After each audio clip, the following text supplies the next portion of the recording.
দুনিয়ার ব্যাপারে বুঝেন, আরও দেখেন, আরও ভাবেন, একজন একজন করে ভাবেন। দুনিয়া আরও যদি সাজান, খোদার কসম ক্ষণিকের ক্ষণিকের ক্ষণিকের অল্প সময়ের দুনিয়া চমৎকার সাজাইয়াও তৃপ্ত হইতে পারবেন না, তৃপ্ত হইতে পারবেন। এবছর চমৎকার রং দিছেন বিল্ডিংয়ে, 2 বছরের মাথাত বিভিন্ন খান দিয়া চামড়া উঠিয়া এটা আবার যেই সেই, ঠিক কিনা বলেন? তা আবার রং দাও।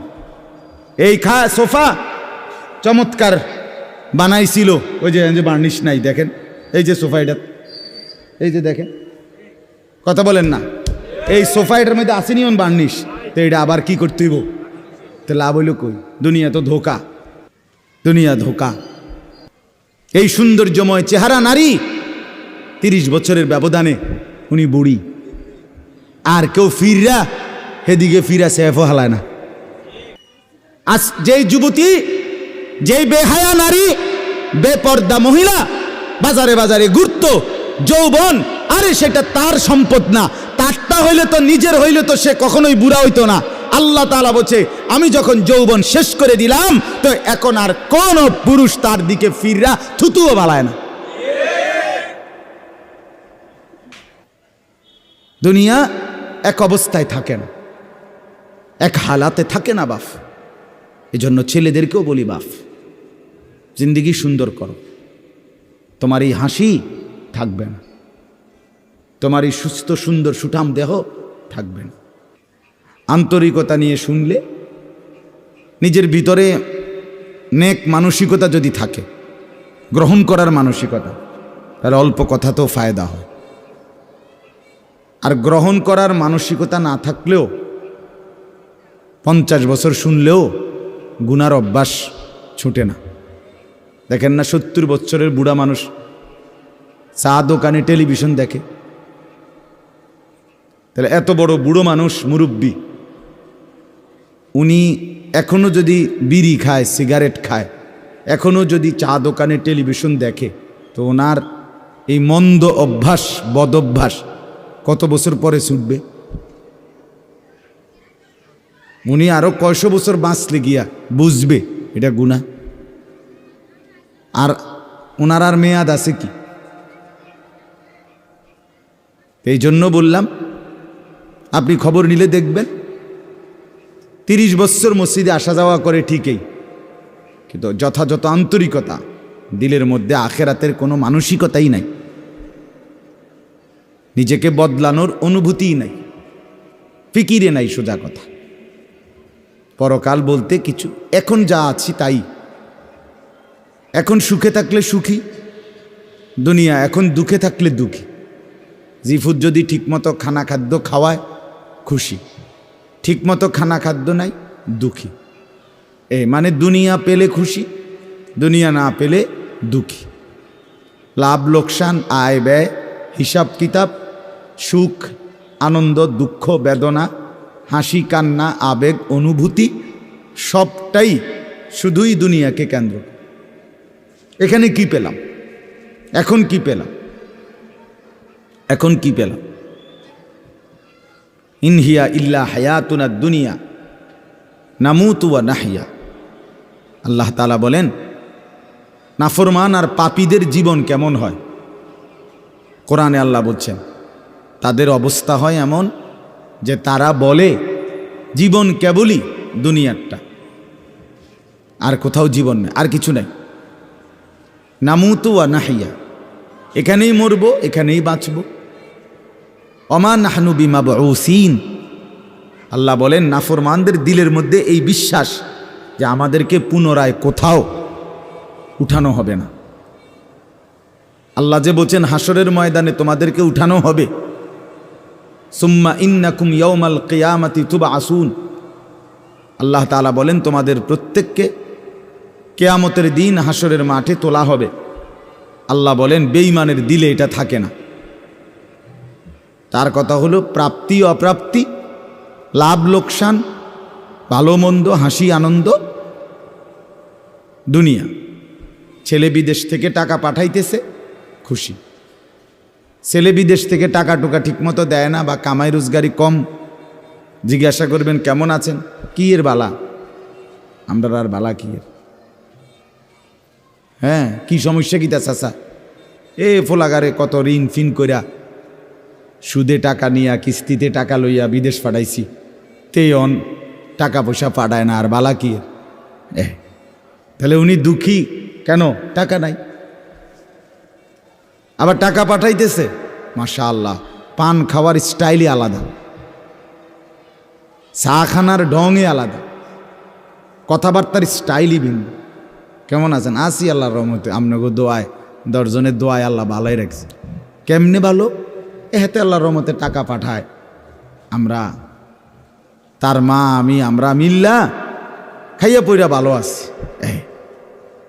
তাহলে ভালো থাকে দুনিয়া, ভালো থাকলে ভালো নাই দুনিয়া, ভালো না থাকলে তো আখেরাত, কবর, মৃত্যু পরবর্তী জিন্দিগি, সের জন্য কি ব্যাপার, তার জন্য কোনো আলোচনা লাগবে না, এর জন্য কোনো কথা নাই। তাইলে কারো মধ্যে এই আলোচনা নেই, স্বামী স্ত্রী পরস্পরের আলোচনা, এই ঘর সংসার বাজার, খাট ফার্নিচার পালং সোফা, হ্যাঁ আসবাবপত্র গহনা অলংকার, এই নিয়েই পেরেশান, এই নিয়ে জিন্দিগি এর মধ্যেই আবদ্ধ। তো আখেরাত তাহলে কার জন্য, পরকাল কার জন্য?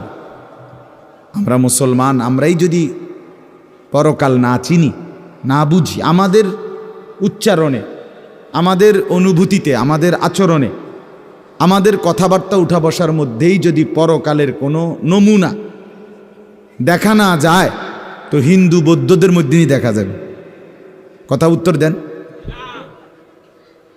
কবর হাসর আখেরাতের চিহ্ন ভেসে ওঠার কথা চালচলনে মুসলমানদের মধ্যে না কাফেরদের মধ্যে? মুসলমানদের মধ্যে। কথা তো ছিলই। আল্লাহর প্রিয় বান্দারা, অসংখ্য আল্লাহর নেক বান্দাদের জীবনে আছে, রাত্রিতে ঘুমাইতেন না। জিজ্ঞেস করতে কেন ঘুমান না, বলছে জাহান্নামের ভয় ঘুমাতে দেয় না, কবরের ভয় ঘুমাইতে দেয় না। হজরত আবু বকর সিদ্দিক রাদিয়াল্লাহু তাআলা আনহুর মতো সাহাবী আফসুস করে বলতেন, হায় আমি যদি একটা গাছের পাতা হতাম, আমাকে যদি একটা চতুষ্পদ জন্তু গরু কিংবা ছাগল সেই পাতাটা যদি খেয়ে ফেলত, অর্থাৎ আমি যদি মানুষ না হতাম। অথচ কি পরিমাণ আমলের অধিকারী ছিল। হজরত ওমর রাদিয়াল্লাহু তাআলা আনহুর চেহারা কপালের দুই পাশ থেকে লম্বা অঝরে কান্নার কারণে দাগ পড়ে গেছিল। হজরত ওমর রাদিয়াল্লাহু তাআলা আনহুর ইন্তেকালের মুহূর্তে হজরত আব্দুল্লাহ ইবনে আব্বাস সাহাবী তিনি বলছিলেন, আপনাকে আল্লাহ তাআলা অনেক মর্যাদা দিয়েছেন, আপনি 10.5 বছর মুসলমানদের খলিফা ছিলেন, আপনার মাধ্যমে আল্লাহ তাআলা দিক দিগন্ত মুসলমানদের বিজয় দান করছেন। কত রাজ্য কত এলাকা আপনার এই 10 বছরে বিজয় হয়েছে। আপনার অনেক সম্মান, অনেক মর্যাদা, অনেক গুণ, অনেক বৈশিষ্ট্য। হজরত ওমর রাদিয়াল্লাহু তাআলা আনহু কিতাবের মধ্যে আছে, উনি চোখের পানি ফেলে বললেন আব্দুল্লাহ ইবনে আব্বাসকে, শোনো, আমি আল্লাহ তাআলার কাছে এতটুকু আশা করি শুধু যে আল্লাহ আমার জীবনের যা নেকি আর আমার জীবনের যা গুনাহ, কমপক্ষে আমার নেকিগুলো যেন আমার গুনার মোকাবেলায় বরাবর হয়। অর্থাৎ এতটুকু নেকি যেন কমপক্ষে হয় যে গুনাহগুলোকে মোচন করে দেয়, নেকিগুলো দিয়ে গুনাহগুলো যেন মিটে বরাবর হয়। এর দূরে যদি হয় তো আমি আল্লাহর কাছে সন্তুষ্ট নিজেকে মনে করি, আমার এর দূরে সারব। অর্থাৎ নিজের এই বিপুল পরিমাণ নেক আমলকে কিছুই মনে করেন, সামান্য। তা আমাদের পুঁজি কোথায়?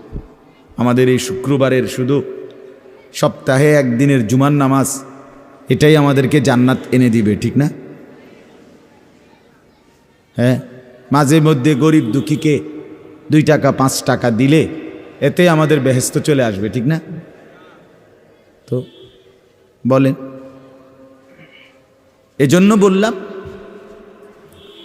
আমরা প্রত্যেকে আন্তরিকতা নিয়ে ভেতরে যারা মনোযোগ দিয়ে শুনেন, দেখবেন আমার আপনার ভেতরে যদি অনুভূতি তৈরি হয়, ভাবনা তৈরি হয়, ফিকির আসে, লাভ। সবাই একসাথে হবে না, সবাই একসাথে বদলায় না, সবাই একসাথে পরিবর্তন হয় না, কারো কপালে পরিবর্তন হয়ই না, বদনসিব।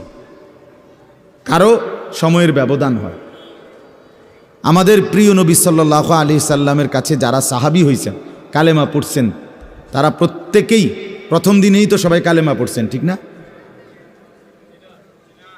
বুঝেন নাই কথা? যতজন সাহাবী হয়েছে নবীজির, সবাই একদিনেই কালেমা পড়ে ফেলছে নাকি? তাহলে সময়ের আগ পিছ আছে কি না বলেন?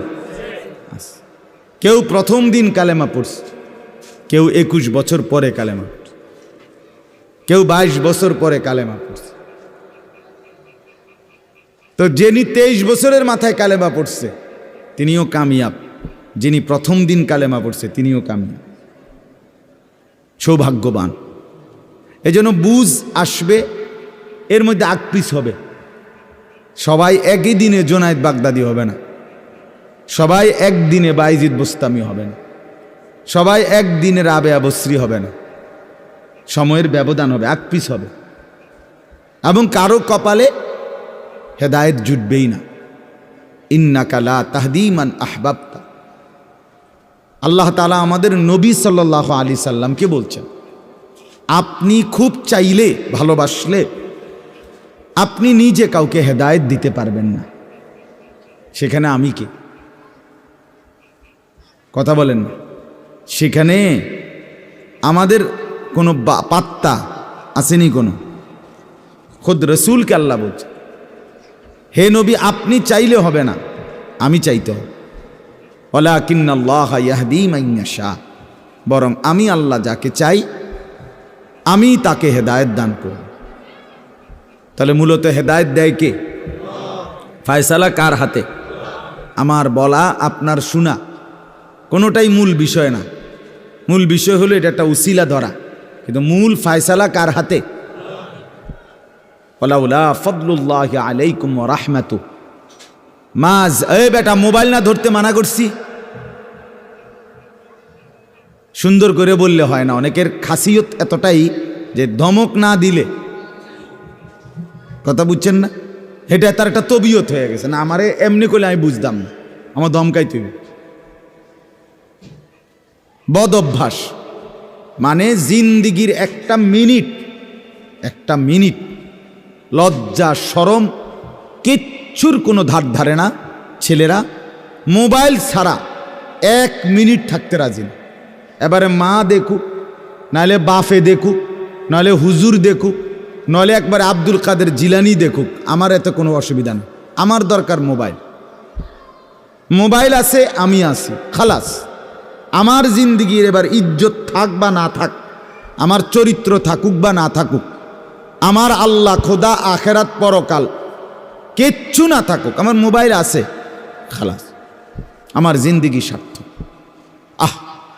এই হলো জিন্দিগি, মানে জীবনটাই মোবাইল, মোবাইলটাই জীবন। বেঁচে আছে মোবাইল টিপবার জন্য, মোবাইল বানানো হয়েছে তার কাছে পৌঁছবার জন্য। আজ ছেলেদের হালাত মানে বেঁচেই আছে এটার জন্য, বেঁচেই আছে। জিন্দিগিটাই এটার সাথে সম্পৃক্ত, জীবনটাই এটার সাথে। পৃথিবীতে কোনো যুগে, মনে রাখবেন এই পৃথিবীর ইতিহাস এটা, পৃথিবীতে কোনো যুগে একসাথে সম্মিলিতভাবে যুব সমাজ এত বেশি গাফেল, অকর্মণ্য, অপদার্থ কোনো যুগে হয় নাই একসাথে। এখন যেটা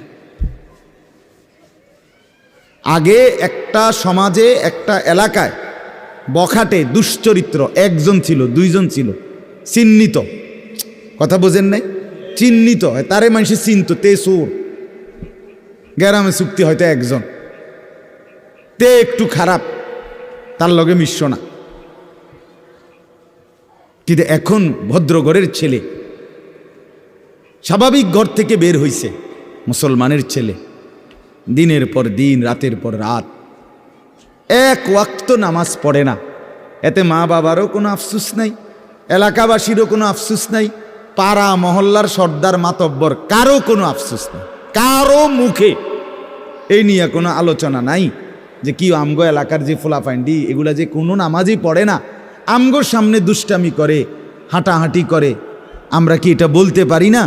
এই অনুভূতিটুকু পর্যন্ত লোপ পাইছে। এত দুর্ভাগ্য মুসলমানের ইতিহাসে আর কখনো হয় না। বেনামাজি আগেও ছিল, কথা বোঝেন নাই, বেনামাজি আগেও ছিল, কিন্তু এতটা গাফেল আগে ছিল, মা বাপ এত অসচেতন আগে ছিল। আমার মনে আছে আমরা প্রাইমারি স্কুলে হিন্দু স্যার জমের মতো ভয় পাইতাম, হিন্দু মাস্টার, কিন্তু ভীষণ ভয় করতাম। স্যারে দেখলে মাইরা লেবে, এতটা ছিল একটা সময়। কত আজ থেকে 500 বছর আগে, ঠিক না? আমার বয়স ধরেন 500 বছর, আমি আদি যুগের মানুষ, এরম নি তো। আমার বয়স 42 বছর রানিং, শুরু হয়েছে 41 শেষ হয়েছে, তাহলে 30 বছর আগের কথা। আমার পড়ালেখার প্রাইমারি ছোটবেলার জীবন 30 বছর আগের কথা না, 30 বছর আগে। তাহলে এই জন্য বললাম জিন্দিগিটা মোবাইলটার উপরে তুলে দিস, হাসি কান্না আনন্দ বেদনা, হাসলে কাশলে, পেশাব পায়খানা টয়লেট বাথরুম, হোটেল রেস্তোরাঁ পার্ক, যেখানে যখন যাবে 24 ঘন্টার মেইন কাজ আগে একটা ছবি উঠানো, এরপরে বাকি কাজ। আমি সেদিন ওই ফেরির মধ্যে উঠছি, বুঝছেন, ফেরি পার হমু আর কি, আমার গাড়ি উঠছে, আমিও উঠছি। তো দেখলাম যে মোটরসাইকেল দিয়ে এক ছেলে ফেরিতে, মোটরসাইকেলটা নিয়ে উঠছে ফেরিতে, উইটা মাত্র এক পাশে এটারে ব্রেক করে থুইয়া মানে 1 মিনিট দেরি হয়েছে না, আগে এটার পাশে দাঁড়াইয়া একটা ছবি উঠাইছে, আগে উঠাইয়া চুলটুল ঠিক করে ছবিটা 2-3টা পোস্টে উঠাইয়া এরপরে হেঁটে চারিদিকে চাইছে যে আগে মানুষ আসেনি আরও না, আমি শুধু ফেরি। মানে তার প্রথম দায়িত্ব কি উঠানো, ছবি উঠা। তাহলে কি পরিমাণ ছাগল মানুষের বাচ্চা পরিণত হইছে বুঝতেছেন? তুমি মোটরসাইকেলের লগে খাড়াইয়া ফেরির মধ্যে ছবি উঠাইয়া ফেসবুকে দিলা, তোমার এটা কোন ছাগলে দেখবো? এটার মধ্যে দেখার কি আছে? মোটরসাইকেল কি বাপ দাদা 14 গোষ্ঠী কেউ চালাইছে না? কথা বলেন না কেন? তো তুমি এটা কিতা দিয়ে আইলা, কি দেখুন কি আছে এটা? মোটরসাইকেলে কি আশ্চর্য আর তুমি কি আশ্চর্য?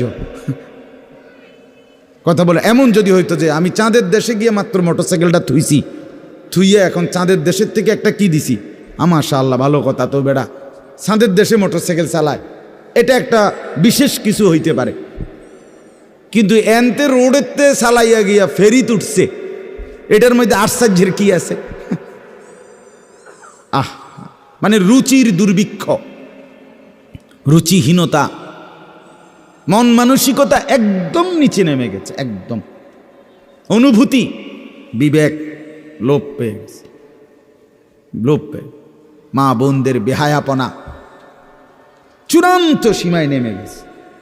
মহিলারা পুরুষ সামনে দোনো পাশে ডানে বামে হাঁটতে উঠতে লড়তে দৌড়তে কোনো লজ্জাবোধ করে না। কি বেড়ার গাত লাগে না, বেডিতের গাত লাগে না, অটোর গাত লাগে না, সিএনজির গাত, এত সময় নাই। বুড়ি ব্যস্ত, বাজার মার্কেটিং, দোকান কেনাকাটা, আফসুসের ব্যাপার। মানে এটাই বললাম আর কি, একসাথে সবাই, অধিকাংশ বেশিরভাগ অধপতন একসাথে মুসলমানের সমাজে 1450 বছরে আর কখনো এতটা ছিল না। অল্প অল্প ছিল, অল্প অল্প, একজন দুইজন। বেপর্দা নারী, বেহায়া মহিলা, লজ্জা শরম কম, এরম বেডি ছিল একজন দুইজন, 2 গ্রামে 4 গ্রামে। কিন্তু মা বোনদের এখন বাজার আর মার্কেটিং দেখলে মনে হয় না আপনি জিগাইয়ের খবর লইতে বোঝে আপনি বাইক থাকেন কোন টাইমে, সপ্তাহে কোন দিন আপনি বাড়িতে থাকেন কখন আপনি টের। আপনি শনিবারও দেখবেন এবড়ি বাজারে, রবিবার, সোমবার, মঙ্গলবার, বুধবার, বৃহস্পতিবার, শুক্রবার, শীত, গরম, রোদ, বৃষ্টি, বান, তুফান, ঘূর্ণিঝড়, টর্নেডো, সাইক্লোন, সিডর, মহামারী, করোনা, আরও যদি কিছু থাকে, উনি মার্কেটে যাবে, বাজারে যাবেই। আফসুসের ব্যাপার, আফসুসের ব্যাপার, আফসুসের ব্যাপার। আমরা অতিরিক্ত আত্মবিস্মৃত জাতি হিসেবে পরিগণিত হচ্ছি। তো বলতেছি ইনশাআল্লাহ, আমি এই কথাগুলো বললাম, অর্থগুলো আমরা বেফিকির হয়ে গেছি। মুসলমানের সবচেয়ে বড় সম্পদ, এক মুমিনের সবচেয়ে বড় সম্পদ, আল্লাহ নবী সাল্লাল্লাহু আলাইহি সাল্লাম 23 বছরে সাহাবায়ে কেরামের জীবন এবং দিল অন্তরে আখিরাতকে বসায় দিয়েছেন। তারা যেন 24 ঘন্টা রাতে কিংবা দিনে, হাঁটতে কিংবা বসতে, ঘরে কিংবা বাহিরে, আখিরাতকে সামনে নিয়েই জীবনটা সাজাইছেন, জীবনটা সাজাইছেন। কোরআনুল কারীমের শুরুতে আছে সূরা বাকারার মধ্যে আল্লাহ তাআলা বলেন, অবিল আখিরাতি হুম ইউকিনুন। মুত্তাকি বান্দা কারা? কোরআন থেকে হেদায়েত পাবে কারা? কোরআন বুঝবে কারা? আল্লাহর পক্ষ থেকে হেদায়েত পাবে কারা?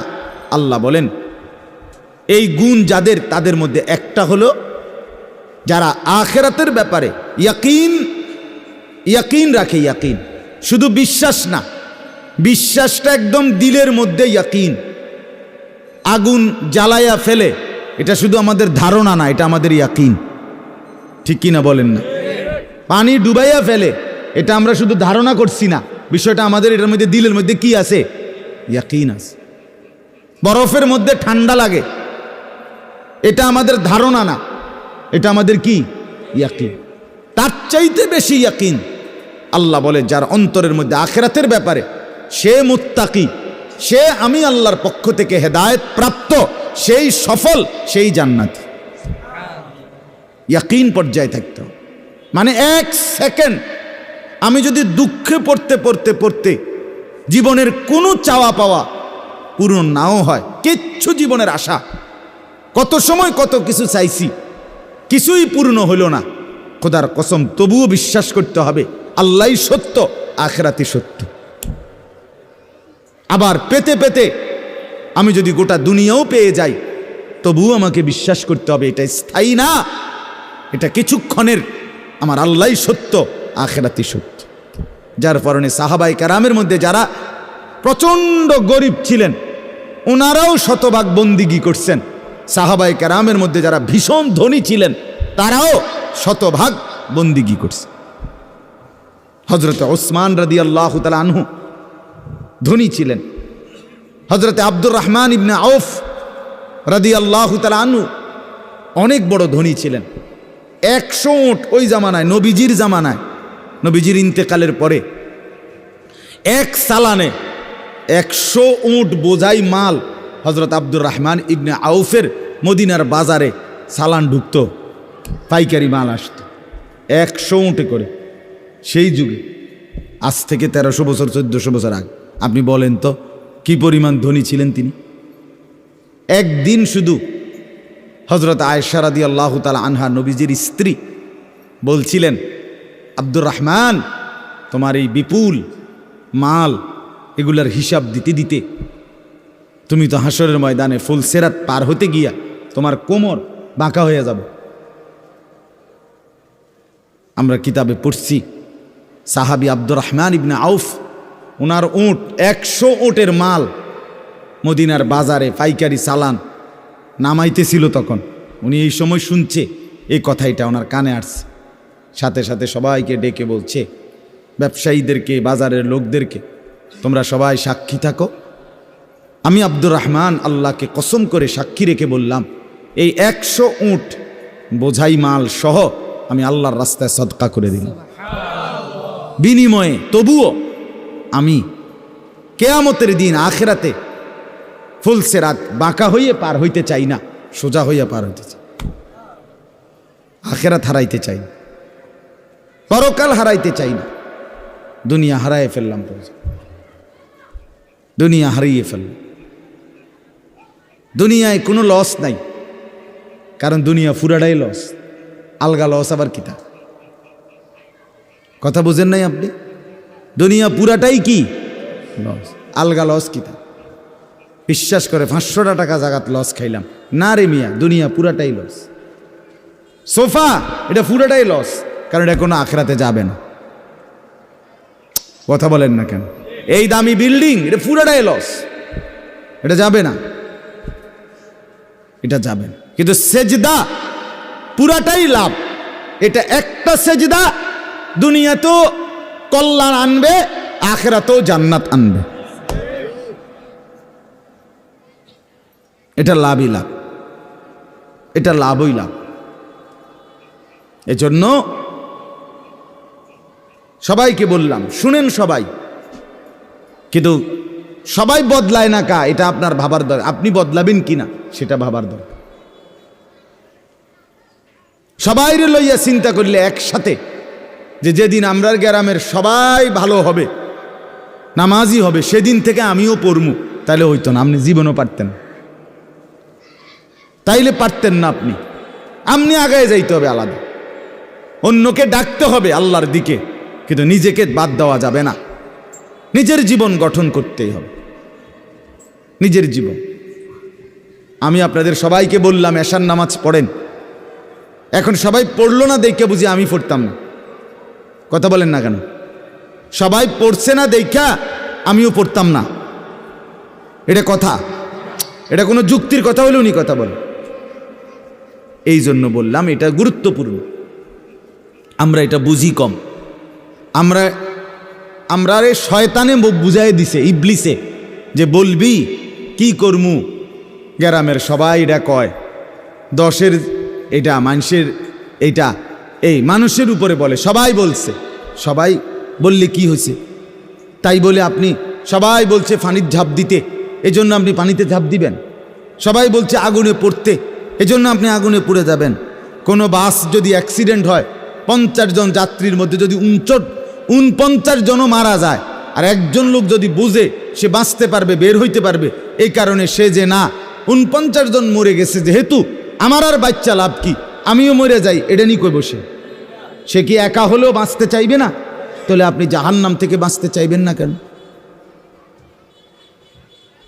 সেটা কি আগুন না? সেটা কি এর চাইতে বড় বিপদ না?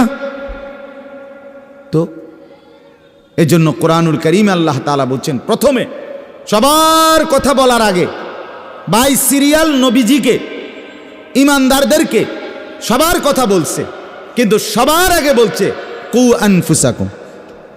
আগে এটা বলে নিছে, আগে নিজেকে বাঁচাও, এরপর ও আহলিকুম, পরিবারকে বাঁচাও, এরপর লিতুনদিরা আহলাল কুরা, লিতুনদিরা উম্মাল কুরা ওমান হাওলাহা, নিজ এলাকা এবং তার আশপাশের মানুষকে বাঁচাও, এরপরে বাঁচাও। তাহলে এটা পরে ধীরে ধীরে, আগে নিজেকে বাঁচাও, এরপর পরিবারকে বাঁচাও। ও আনদির আশিরাতাকাল আকরাবিন, এরপর আত্মীয় স্বজনদেরকে বাঁচাও, এরপর মহল্লাবাসীকে বাঁচাও, এরপর গোটা পৃথিবীবাসীকে বাঁচাও। ধীরে ধীরে আগাও, ঠিক আছে, সেগুলোর মধ্যে কম বেশ হইতে পারে, কিন্তু নিজের ব্যাপারে এক বিন্দু ছাড় দিও না, নিজের ব্যাপারে কোনো কমতি করো না। এটা আল্লাহর চাহিদা। ইয়া আইয়ুহাল্লাযীনা আমানু আলাইকুম আনফুসাকুম, রব্বুল আলামিন বলেন, হে ঈমানদারগণ, আলাইকুম আনফুসাকুম, তোমরা প্রত্যেকেই তোমাদের নিজেদেরকে আঁকড়িয়ে ধরো। আলাইকুম আনফুসাকুম, নিজেকে মজবুত করে ধরো। লা ইয়াদুররুকুম মান দাল্লা ইযা ইহতাদাইতুম, আল্লাহ তাআলা বলেন, যে যদি তুমি তোমাকে নিজেকে মজবুত করো, সাজিয়ে তোলো, গড়ে তোলো, আল্লাহ তাআলা বলেন এবার যদি গোটা পৃথিবী গুমরা হয়, খোদার কসম আল্লাহ বলেন তোমাকে আর কেউ পথভ্রষ্ট করতে পারবে না, পথভ্রষ্ট করতে পারবে না। হযরত বাইজিদ বুস্তামি রাহমাতুল্লাহর জীবনীতে আমরা পড়ছি, উনি বলছেন আল্লাহ তাআলার মহব্বত আর মারেফাতের সাধনা করতে করতে আমার দিলের অবস্থা আলহামদুলিল্লাহ এক সময় এমন হয়েছে যে রাস্তার নারী আর রাস্তার দেওয়াল দুইটার মধ্যে আমার কাছে আলাদা কোনো পার্থক্য মনে হইতো না। আমাদের পাকিস্তানের বিশ্ববিখ্যাত দাঈ, দাওয়াত ও তাবলীগের মুরব্বী হযরত মাওলানা তারেক জামিল সাহেব দামাত বারাকাতুহুম বলেন, দীর্ঘ 25 বছর টানা পৃথিবীর কত দেশের আমি ঘুরছি, উনি সারা বিশ্ব ঘুরে বয়ান করেন যে এই 25 বছরের ভিতরে আমি আল্লাহকে সাক্ষী রেখে বলতে পারি একবারের জন্য আমার চোখ কোনো ভিন নারীর দিকে ইচ্ছা করে আমি তুলিনি। হ্যাঁ, আমার শায়েখ আরিফ বিল্লাহ আল্লামা মুফতি মুশতাকুন নবী কাসেমি হজরতের কাছে আমি শুনছি, হজরত বলছেন যে আল্লাহ তাআলার দয়া যে রাস্তায় বের হলে মহিলা রাস্তায় হাঁটে, আমার কখনো এটা মনেই হয় না। আপনি বলবেন হ এটি বুঝি কথা, হয় এটি কথা, এটাই কথা,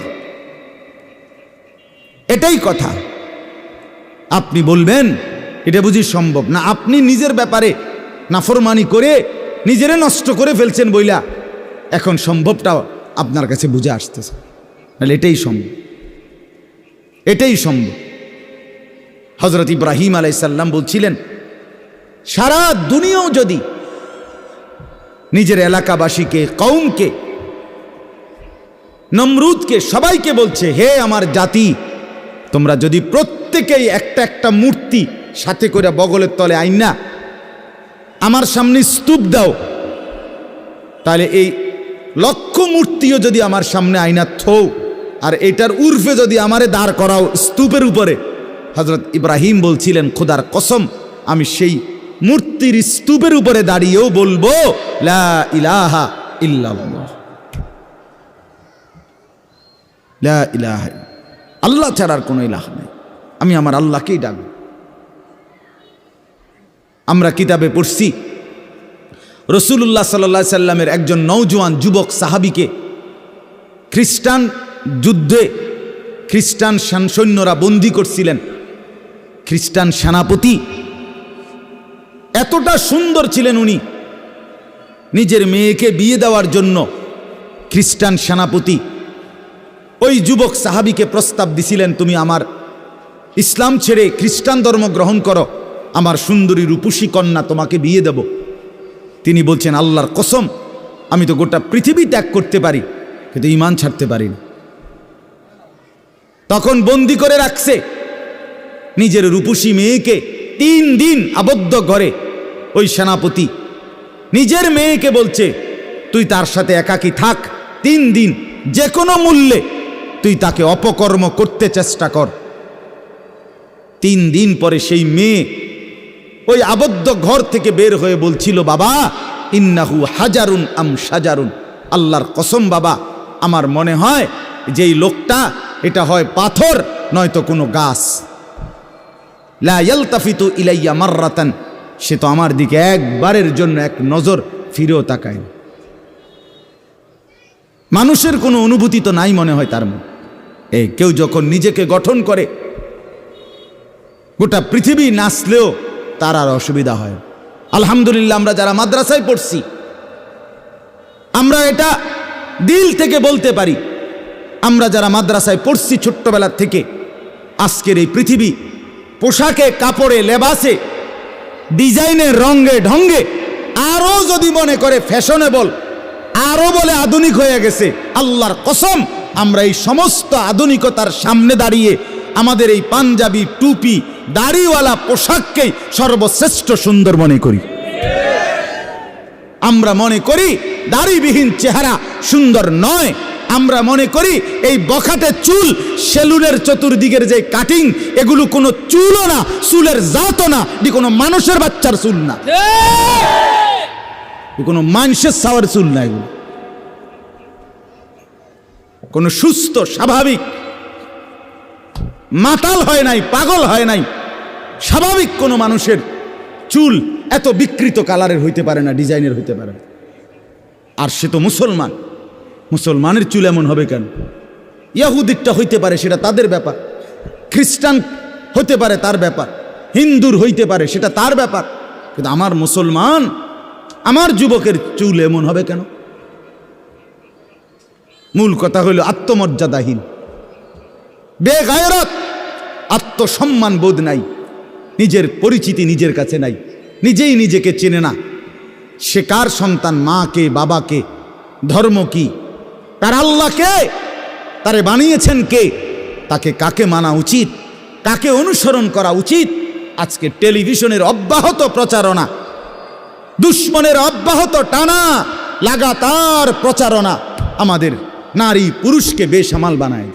সবাই মিলে পাগল যে কাফেরের মতো সাজো, দুশ্মনের মতো সাজো, ইহুদির রঙই রং, খ্রিস্টানের সাজে সাজ, কাফের বেঈমান নাস্তিক মুরতাদ তাদের রং ঢং, তাদের চুল, তাদের লেবাস, তাদের জামা, তাদের শাড়ি, তাদের গহনা, তাদের প্যান্ট, তাদের লেবাস, তাদের পোশাক, এটাই সৌন্দর্য, এটাই আকর্ষণীয়। এটা হলো মূলত রুচিহীনতা, বিকৃত মানসিকতা, আত্মসম্মান বোধ, আত্মপরিচয়হীন ব্যক্তির পরিচয়। যে নিজেকে চিনে না, যে জানে না আমি চিনি আলহামদুলিল্লাহ, আমার আল্লাহ আছে, আমার একজন রসুল আছে, আমার একটা কিতাব আছে, আমার একটা ধর্ম আছে, আমি কেন অন্যের পোশাক পরব, আমি কেন অন্যের রঙে সাজবো? আমি কি ফকির? কথা বলেন না কেন?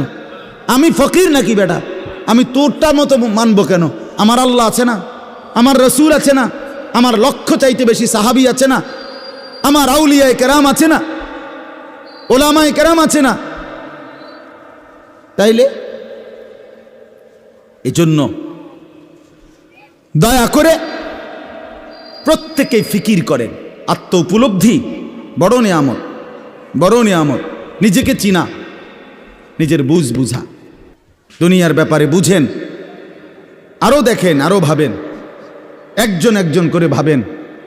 দুনিয়া আরও যদি সাজান, খোদার কসম ক্ষণিকের ক্ষণিকের ক্ষণিকের অল্প সময়ের দুনিয়া চমৎকার সাজাইয়াও তৃপ্ত হইতে পারবেন না, তৃপ্ত হইতে পারবেন। এবছর চমৎকার রং দিছেন বিল্ডিংয়ে, 2 বছরের মাথাত বিভিন্ন খান দিয়া সামরা উঠিয়া এটা আবার যেই সেই, ঠিক কিনা বলেন? তা আবার রং দাও। এই সোফা চমৎকার বানাইছিল, ওই যে বার্নিশ নাই, দেখেন এই যে সোফা, এটা এই যে দেখেন, কথা বলেন না, এই সোফা এটার মধ্যে আসেনি অন বার্নিশ, তো এটা আবার কি করতে হইব? তো লাভ হইল কই? দুনিয়া তো ধোকা, দুনিয়া ধোকা।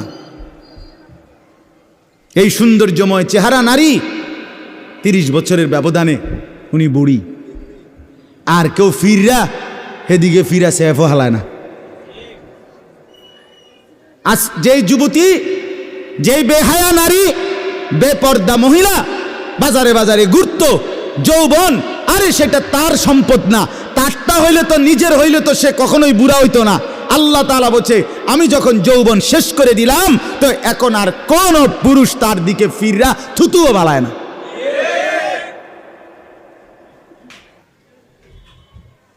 থুতুও ফেলে না। হায়াতের প্রত্যেক মুহূর্ত আল্লাহর দান। দুনিয়া অল্প ক্ষণিকের, দুনিয়ার প্রত্যেকটা অবস্থা পরিবর্তনশীল। এই যে বৃষ্টি হচ্ছিল, এখন নাই, আবার একটু পরে হইতে পারে। এই যে অন্ধকারে ঢাকা, এটা স্থায়ী না, একটু পরে আবার সকাল হবে। এই যে চমৎকার আলো, এটা স্থায়ী না, একটু পরে আবার সন্ধ্যা হবে। এই তো হাসতেছে লোকটা, কিছুক্ষণ পরে আবার কাঁদবে। এই সুস্থ মানুষ, কিছুক্ষণ পরে আবার ব্যারাম, রোগ, এরই নাম দুনিয়া। ঘুরতে থাকে, পরিবর্তনশীল, স্থায়ী না। অল্প সময়, অল্প সময় দুনিয়া, অল্প কিছুক্ষণের। আখিরাত স্থায়ী, মৃত্যু পরবর্তী জিন্দিগি স্থায়ী। সেটা হবে, এটা যেহেতু হইছে ওইটাও হবে। এটা যিনি নিয়ন্ত্রণ করে সেটাও তিনি নিয়ন্ত্রণ করেন। আমাদের কারো ইচ্ছায় সন্ধ্যা হয় না, আমাদের কারো ইচ্ছায় ভোর হয় না। তাহলে বোঝা গেল আলাদা কেউ নিয়ন্ত্রণ করে, তিনিই বলছে আখেরাত হবে, কাজে এটা যেহেতু হইছে সেটাও হবে। কথা বলেন না কেন? হ্যাঁ,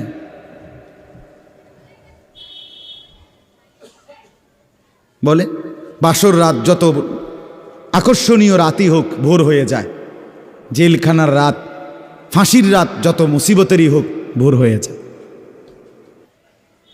দুনিয়া এক অবস্থায় থাকে না, এক হালাতে থাকে না বাপ।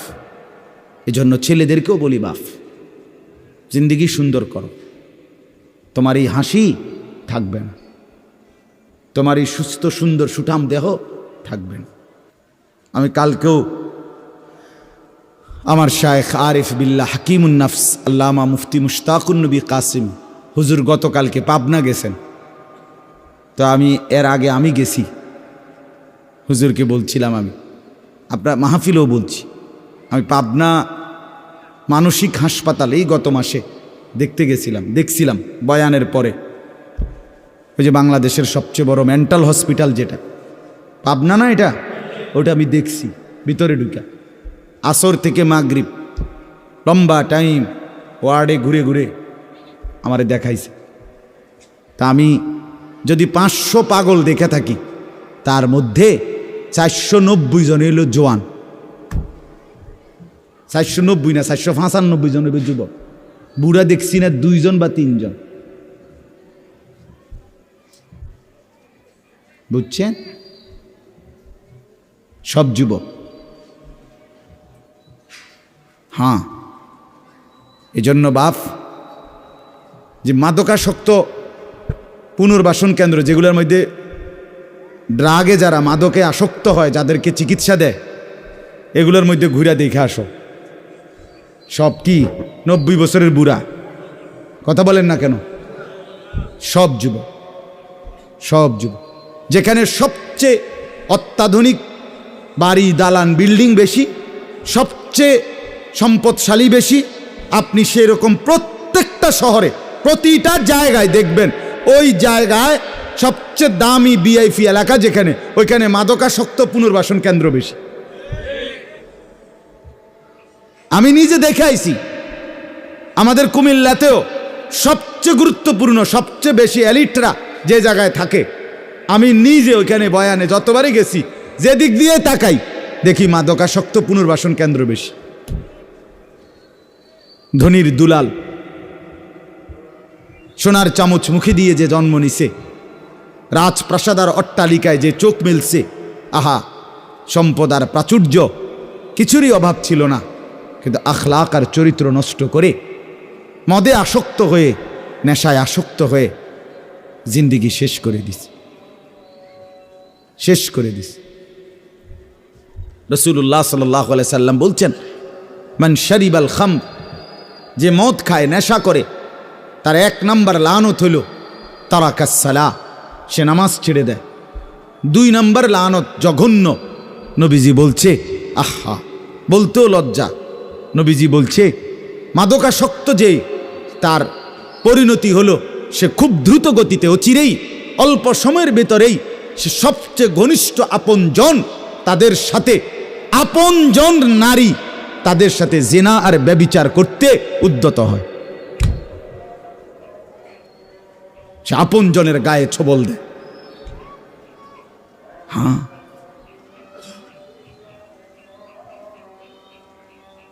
এজন্য জিন্দিগি গঠন করা, দুনিয়া নিয়া খুব বেশি মাতামাতি চলতেছে, খুব বেশি। দুনিয়া সাজাইতেছে সবাই, সুন্দর গাড়ি, সুন্দর বাড়ি, সুন্দর পার্ক, সুন্দর হোটেল, সুন্দর রেস্তোরাঁ, সবার চেষ্টা দুনিয়া লোভনীয় করা। একটা বোরখা গায়ে দিবে নারী, এইটার উপরে সে ডিজাইন করতে করতে এটারে আর বোরকার মেন যেই অস্তিত্ব এটার নাই। এটার মধ্যে এই পরিমাণ রং ডং লাগাইছে, এবারে এটার মধ্যে বোরকা কোনটা এটার খুঁজে পাওয়া যায় না। অসভ্যতা, মানে একটাই মাকসাদ, নিজের দেহ দেখাও, আবার কাপড়ের রং ঢঙও দেখাও, তাহলে হায় বোন তোমার পর্দা কোনটারে বলে? তাইলে পর্দা কোনটাই বল? যদি বেড়াই ঘাস খায় তো সেই বেড়া দিয়ে লাভ কি? যদি বোরকাই রঙ্গিলা হয়, বোরকার মধ্যে যদি ফুল টুল লাল নীল রঙ্গিলা হয়, তো সেটাও তো পুরুষ লোভের দৃষ্টিতে দেখবে, তো ঢাকবে কি? কে কারে ঢাকে তাইলে বলে? এজন্য দয়া করে প্রত্যেকেই, ছেলেদেরকেও বললাম, বাবাদেরকেও বললাম, মা বোনকেও বললাম, প্রত্যেকেই দুনিয়ার মোহ কমান। দুনিয়া অল্প কিছুক্ষণ। দুনিয়া কতক্ষণ বলেন না? আখিরাতে স্থায়ী। আখিরাতে স্থায়ী। দুইটা মিলান, একসাথ করেন। দুনিয়া বাদ দিতে বলি না, দুনিয়া বাদ দিয়েন না। বাজার আমরাও করি, দুনিয়া বাদ দিতে বলি নাই, আখিরাত বাদ দিতে নিষেধ করছি।